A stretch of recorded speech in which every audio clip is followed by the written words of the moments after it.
Bonjour les premiers STMG, alors aujourd'hui on traite des exercices 28, 51 à 53 et ça parle d'espérance. Alors avant de commencer les exercices, je fais un petit tableau assez simple avec une loi de probabilité d'une variable aléatoire. Donc une variable aléatoire, vous savez ce que c'est maintenant.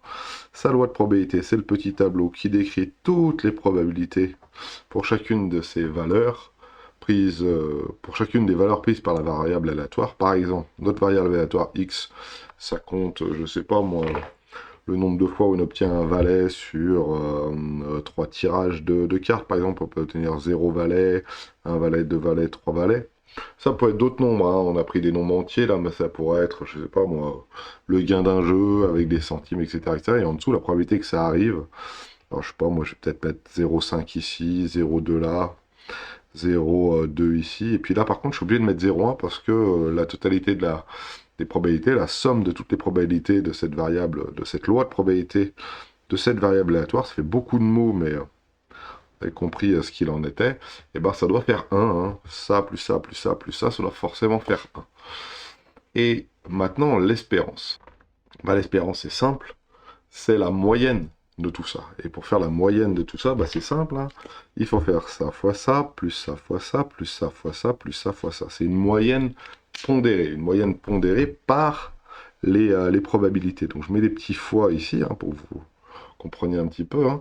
Et puis après, il faut mettre des petits plus. Alors, je les mets par-dessus pour que ça se voie un peu, mais c'est bien 0 fois 0,5.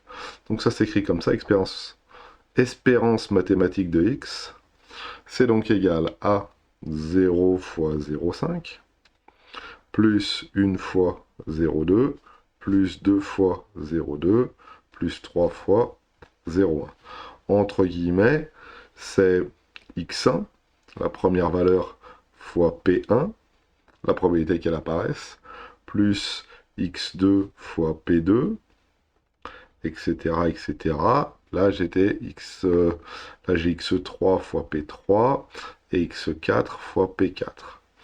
Donc, c'est les valeurs, c'est la somme, c'est pour ça qu'on appelle ça une somme, hein, du produit des probabilités fois les valeurs.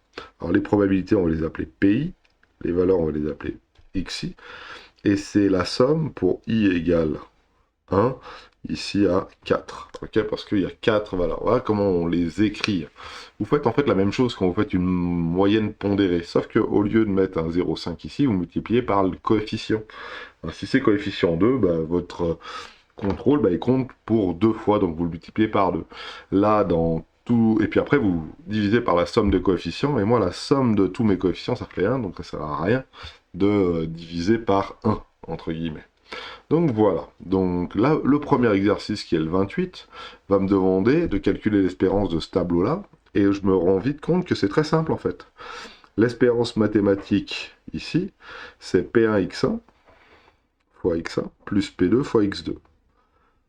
Pourquoi? Parce qu'il y a deux colonnes. Ici j'en avais 4, ici, et dans mon exercice 28 j'en ai que 2.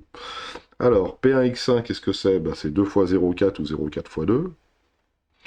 Et l'autre, c'est 0,6, x2, p2, 0,6 fois 5. Ce qui au final me fait ici 0,8, et 0,6 fois 5 qui fait 3. Alors comment je le fais rapidement? Enlevons la virgule, 6 fois 5 ça fait 30. 30 avec un chiffre derrière la virgule, ça fait 3,0, donc 3. Ce qui au final me fait 3,8. Et voilà, pour le 28, la petite mise en jambe, c'était une application directe du cours pour essayer de vérifier que vous saviez votre petite formule qui permettait de calculer une espérance mathématique. Donc voilà, pour l'instant on n'a pas interprété, hein. On verra juste après comment on fait pour interpréter tout ça, mais vous allez voir que c'est assez facile en fait au final.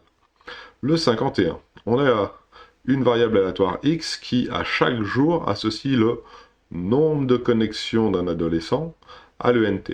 Sa loi de probabilité est donnée dans le tableau suivant. Donc qu'est-ce que ça veut dire? Ça veut dire que la probabilité qui se connecte 0 jours, eh ben, c'est 0,1. La probabilité qui se connecte 3 jours, bah, c'est 0,2. La probabilité qui se connecte 2... Ah, on recommence. La probabilité qui se connecte 0 fois dans la journée, c'est 0,1. La probabilité qui se connecte 2 fois dans la journée, ça va être 0,5. La probabilité qui se connecte 3 fois dans la journée, et ben ça va être 0,2, etc., etc. C'est par jour, j'avais mal lu. Ok. Et on vous demande dans un premier temps, bah, facilement, de calculer l'espérance de x. Alors pour calculer l'espérance de x, hein, c'est pas bien dur, on applique ce qu'on a vu juste au-dessus. Alors, c'est parti, 51, on a E de x qui vaut, alors c'est peut-être pas la peine que je refasse le tableau, mais alors là il y a 4 colonnes, donc 0, 1, 2, 3, donc c'est parti, P1, x1, plus P2, x2, plus P3, x3, plus P4, x4. Et au final, ça me fait donc 0 fois 0,1, on est bien obligé de le mettre, hein, même si c'est fois 0, hein, plus B2, x2, bon, on est obligé, on n'est pas obligé de le mettre, vu que ça va faire 0, mais pour montrer au correcteur qu'on connaît la petite formule et qu'on connaît comment ça marche, eh ben, c'est bien d'écrire des fois des petites choses comme ça. Et fois 3 fois 0,2. Alors 0,2 fois 3 ou 3 fois 0,2, hein, c'est pareil. Alors, à chaque fois j'inverse, hein, mais à chaque fois je fais x4 fois p4, vous pouvez mettre 0,2 fois 3, c'est la même chose. Alors rapidement, vous voyez, il n'y a pas besoin de calculette, hein. On peut le faire de tête, hein. 2 fois 0,5 ça fait 1, 3 fois 0,2 ça fait 0,6, et au final ça fait 1,8. Maintenant la question c'est qu'est-ce que ça veut dire? Qu'est-ce que ça veut bien vouloir dire que l'espérance mathématique c'est de 1,8? Ça veut dire qu'en moyenne,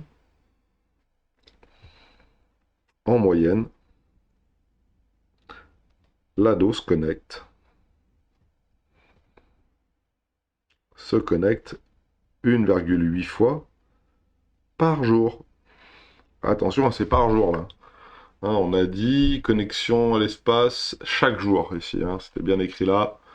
Donc c'est chaque jour, le nombre de connexions est défini par ce tableau-là. Donc en moyenne, il se connecte un nombre de fois qui est de 1,8. Ça ne veut pas dire que... Du moins, ce que je suis en train d'essayer de vous dire, c'est ça, c'est en moyenne. Et en moyenne, ça marche bien parce qu'en effet, il ne peut pas se connecter 1,8 fois. Il ne va pas se connecter une moitié de fois. Par contre, en moyenne, si on prend plusieurs jours d'affilée, on va avoir en moyenne 1,8 fois par jour. Le 52, même principe. Et vous allez voir que maintenant, on va pouvoir savoir si les jeux qu'on nous propose sont équitables ou non. C'est-à-dire, est-ce qu'on va gagner de l'argent ou est-ce qu'on va perdre de l'argent. Regardez un petit peu celui-là. C'est un grand classique, celui-ci. Moi, celui-ci. Un qui ressemble à ça. On lance un dé. Et sur ce dé, lorsqu'un 6 sort, on reçoit 6 euros. Lorsqu'un 5 sort, on reçoit 1 euro. Dans tous les autres cas, on ne reçoit rien. Donc là, la première question qui va être, c'est... Alors, calculer E de x. C'est un peu raide, hein, mais vous allez voir que c'est pas si difficile que ça. Nous, on va faire la petite loi de probabilité de cette chose-là. Si on fait un 6 avec notre dé, on gagne 6 euros. Et ça arrive, la probabilité de faire 6, eh ben c'est facile, c'est un dé à 6 faces, donc 1 sur 6. Et en plus, il est parfaitement équilibré, donc voilà. Si on fait un 5, même principe, mais cette fois-ci, on gagne 1 euro. Plus 1 euro. Et la probabilité de faire 5, c'est bien un sixième. Alors déjà, j'ai une chose à dire, ce jeu, il est vachement avantageux parce que quoi qu'il se passe, on gagne des sous. Ou on n'en perd pas, en tout cas. On est à 0, à 1 euro ou à 6 euros. Donc en fait, notre tableau qui décrit notre loi de probabilité, voilà à quoi elle ressemble. Soit on gagne rien, soit on gagne 1 euro, soit on gagne 6 euros. Donc P de x égale grand xi. 1 euro et 6 euros, c'est facile. Hein, c'est 1 sixième et 1 sixième. Si on fait 6 ou si on fait 5. Et si on fait tout le reste, ben 1 sixième plus 1 sixième, ça fait 2 sixièmes, 4 sixièmes comme ici. Donc voilà notre loi de probabilité. On n'est peut-être pas obligé d'aller aussi loin, mais vous avez bien compris que il fallait qu'on passe par un petit tableau comme celui-ci au début pour pas se tromper quand on calcule nos E de x. Et là, c'est la première chose qu'on nous demande, c'est calculer E de x. Alors E de x, qu'est-ce que c'est? Bah, c'est P1x1, parce que je suis obligé de le réécrire. Allez, réécrivons-le. P1x1 plus P2x2 plus P3x3. Alors, P1x1, c'est ici, c'est 0 fois 4 sixièmes, ou 4 sixièmes fois 0. Ah, bien sûr, pour le coup, ça fait 0. Là, on a 1 sixième fois 1. Et ici, on a 6 sixièmes. 6 fois 1 sixième. Je suis là un peu vite. Et donc, au final, ça nous donne donc 7 sixièmes, soit 1,16666, je crois, euros. Voilà.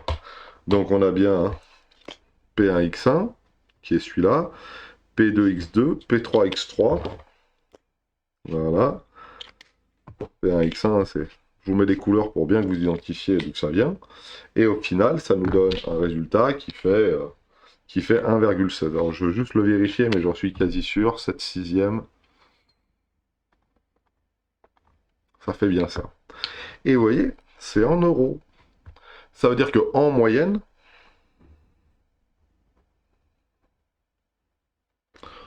on gagne 1,16 euros par partie.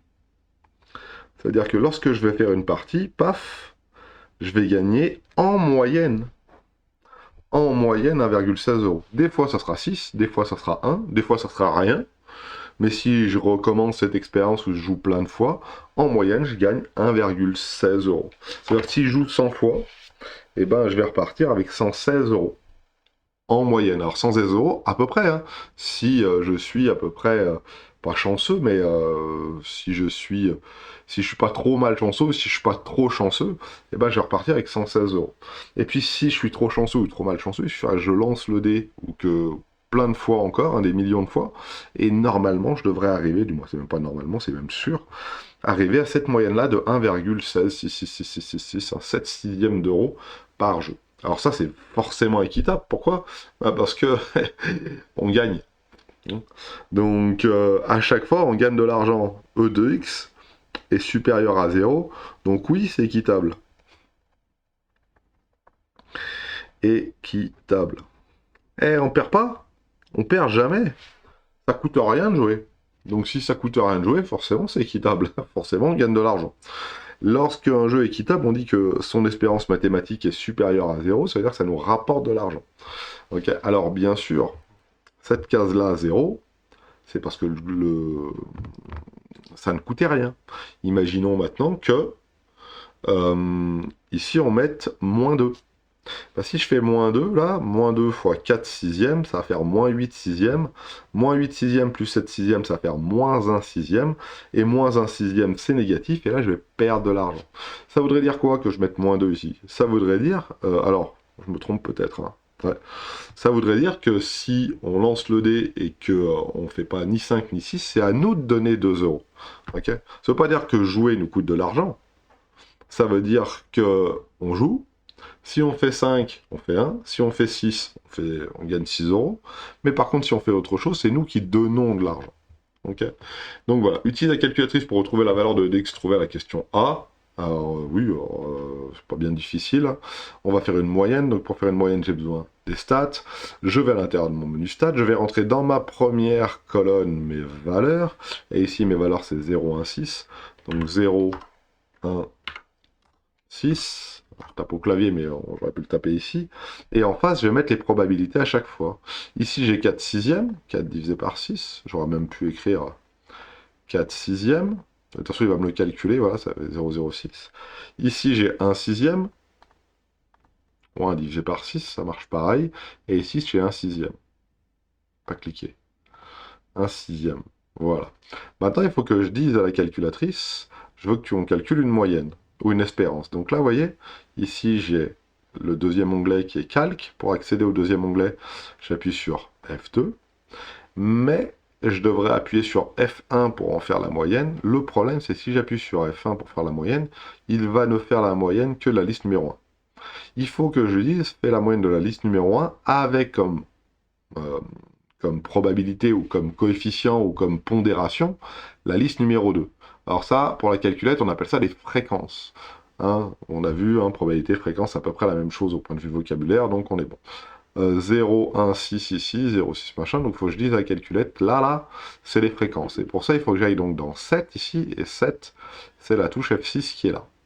Donc j'appuie sur F6, et à la place de fréquence 1 ici, je vais lui dire, bah, tu prends la liste, donc j'appuie sur F2, la liste 2, donc je lui dis, je veux la liste 2, et je valide, et là j'ai un beau tableau de probabilité qui va bien, et j'ai juste à lui demander la moyenne. Et la moyenne, si on regarde bien, c'est où? Bah c'est là. Hein, c'est 1,16, c'est ce que j'avais trouvé juste ici. Donc utiliser sa calculatrice pour pouvoir faire des moyennes, ça nous permet aussi de calculer des espérances, vu que c'est quasiment la même chose.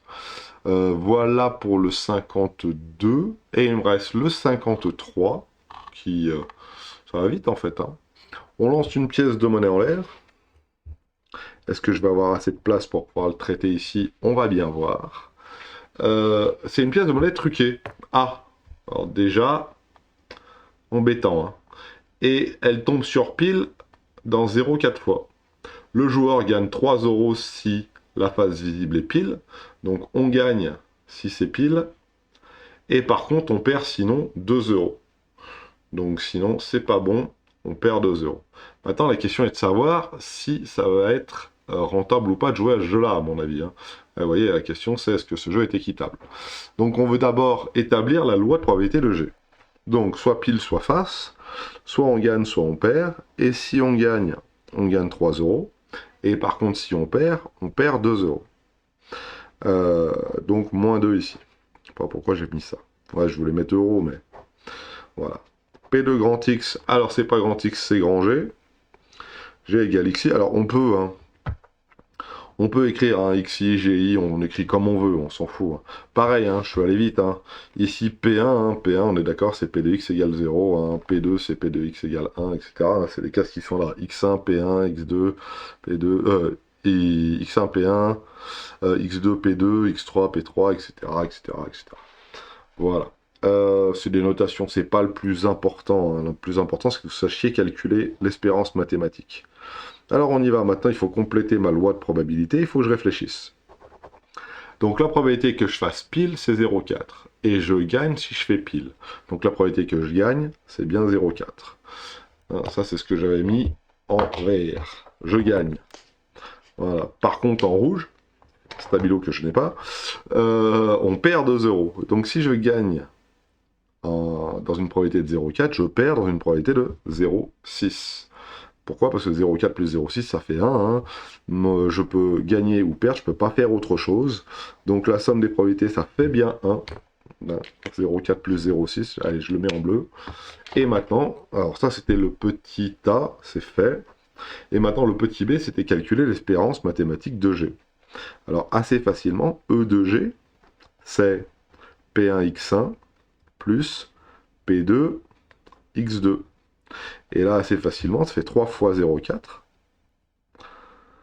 Et plus moins 2 fois 0,6. 3 fois 0,4, 1,2. Moins 2 fois 0,6, 1,2, 0. Espérance mathématique de ce bazar, 0. Ça veut tout simplement dire que, en moyenne, on va rien gagner. Mais on ne va rien perdre du tout. Donc, on est bien d'accord que ce jeu est bien équitable. Il est même très bien équitable parce que, pour le coup, c'est égal à 0 complet. Donc forcément, le jeu est vraiment équilibré. Équitable et pour le joueur, et pour moi. Alors j'ai peut-être dit une bêtise pour la définition du mot équitable. Okay. Là, j'ai dit qu'il était équitable par E2x était égal à 0. Pile. Et juste avant, j'avais écrit il est équitable parce que c'est supérieur à 0.